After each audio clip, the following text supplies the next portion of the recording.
Today is Sunday at rest day ko nga, pero hindi mapapahinga ang aking pagkatao. Ngayong araw nga naka-schedule na kunin ko itong motor. Dahil sa ibang araw ay hindi ko nga maasikaso dahil nga may pasok ako. At shoutout nga dito kay Sir Jet at talaga namang napaka-asikaso. Siguradong di ka pababayaan pag siya ang nag-assist sa'yo. Ipa-flash ko na nga lang ang kanyang FB para sa mga gustong mag-inquire. I-direct message niya na lang siya.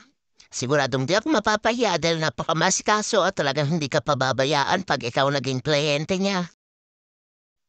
Storytime na lang sa dami ng inengkweran ko at pinuntahan ko ay dito talaga ako nakakita ng gustong-gusto kong motor. Minsan may mga bagay nga tayo na pinipilit nating mapuha. May mga bagay na gustong-gusto natin kaya naman ginagawa natin lahat ng paraan. Pero yun nga may mga pagkakataon na hindi talaga ibinibigay. Ganun pala talaga. Kasi kung hindi pa para sa'yo, ay hindi talaga para sa'yo. At dadating yung araw na pag para sa'yo na, ay kusa na lang talagang dadating. At napakasarap lang sa pakiramdam pag dumating yung araw na yun na hindi mo pinilit. Kaya kayo kung may mga bagay kayo na gusto na hindi nyo pa nakukuha sa ngayon, ay maaaring hindi pa itong tamang panahon at pagkakataon para sa iyo. Kaya magantay na lamang ng tamang panahon na nakalaan para sa iyo.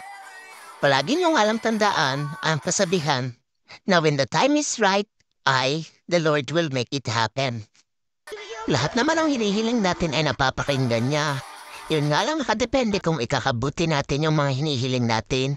At kung sa tingin niya ay malilihis tayo sa mga hinihiling natin, ay talagang hindi niya ibibigay sa paraan na gusto natin. Anyway, dito nga ay pauwi na kami. Dumiretso lang muna kami sa bahay para naman makapag-bihis muna saglit dahil nga napasa na kami ng ulan. At ito nga pumunta na rin kami dito sa Dolly Store. At dito na nga kami namili sa Dolly dahil sabi nila ay murang araw dito na curious na rin kami kaya sinubukan naming mamili dito ngayong araw. Ito dalawa lang. Ito. Pero napansin nga namin na halos pares lang ang presyo sa Pure Gold. Which is malapit naman sa amin kaya doon na lang. Replenish nga lang para naman hindi kami maubusan ng stock. Lalo na't may mga bagyong parating. Kaya mas maganda lang sigurado at merong makakain kahit hindi na lumabas ng bahay.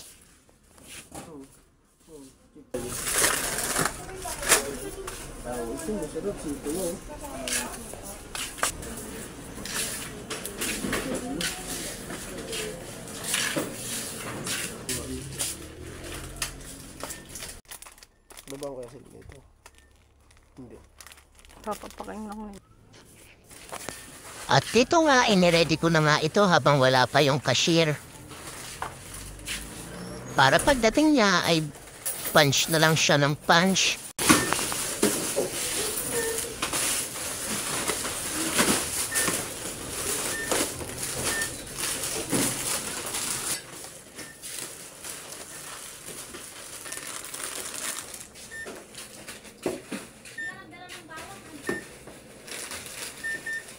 At after 48 years ka ay natapos na rin. Dali-dalian na nga lang din kami umuwi at dumaan nga kami dito sa may Jollibee. Tuwing umaalis ka kami mag-asawa ay sinisigurado namin may pasalubong kami dahil siguradong hihingian kami ng pasalubong lalo na ng aming bunso. At dito ko na nga tatapusin ang video ito. Kaya maraming salamat sa iyong panonood at pakikinig. Sa susunod ulit, ha? Ha? Hi!